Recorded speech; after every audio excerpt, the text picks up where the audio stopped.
আসসালামু আলাইকুম। সবাই কেমন আছেন? আশা করি সবাই ভালো আছেন। আমিও ভালো আছি আলহামদুলিল্লাহ। আপনাদের আজকে মূলত দেখাইতে চাইতেছিলাম আমার শেখের মাজরা।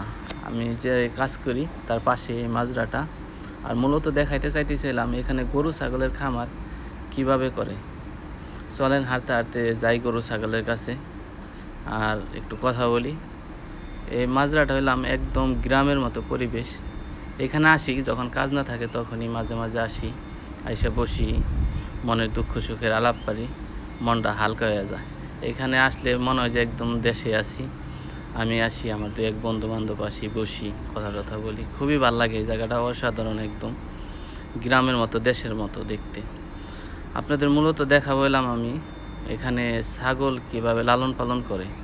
এখানে ছাগল লালন পালন করে হইলাম সম্পূর্ণ অর্গানিক পদ্ধতিতে। গলায় দড়ি দেয় না, একটা বাউন্ডারি আছে চারপাশে। এই বাউন্ডারির ভিতরে এগুলো ছাইরে দেয় বিকেলবেলা। গলায় দড়ি দেয় না, ওদের মতো ওরা ঘুরে ফিরে খাওয়া দাওয়া করে। একজন লোক আছে দেখাশোনার জন্যে। যখন সন্ধ্যা হয়ে যায় তখন ওরা ওদের একটা ঘর আছে ওটাই না, ওইখানে চলে যায়।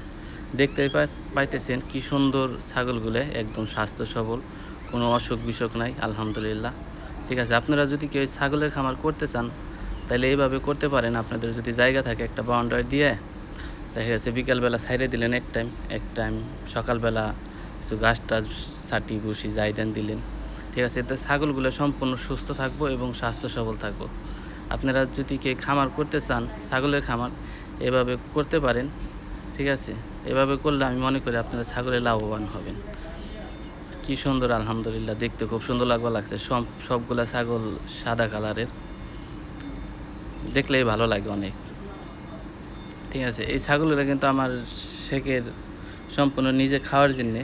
আর যেগুলো বিষয় এগুলো দেখা গেছে আত্মীয় স্বজনকে দিয়ে দেয় এমনি। টাকা পয়সা আছে তাদের বিরাট চিন্তা ভাবনা। এখানে কিন্তু গরুর খামারও আছে, গরু ঠিক একইভাবে পালে। মাশাআল্লাহ আলহামদুলিল্লাহ, দেখেন কি সুন্দর খাইতেছে, দেখতেই কি সুন্দর লাগে, একদম সাদা দপদপ করতেছে। মাশাআল্লাহ, ঠিক আছে, অনেক সুস্থ সবল একটা ছাগল। আপনার যদি ভালো লাগে এই ভিডিওটা দেখতে পারেন।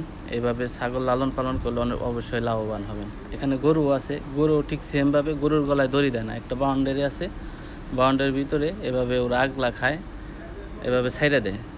সম্পূর্ণ খাওয়ার জায়গা আছে আলাদা। যখন খাওয়া দাওয়া এক টাইম দুই টাইম খাইবার দেয়, সকাল আর বিকালে। খাওয়া দাওয়া শেষে এভাবে ঘুরে ফিরে যখন সন্ধ্যা হয় ওদের জন্য একটা জায়গা আছে আলাদা, ওইখানে ওরা চলে যায় একলাই।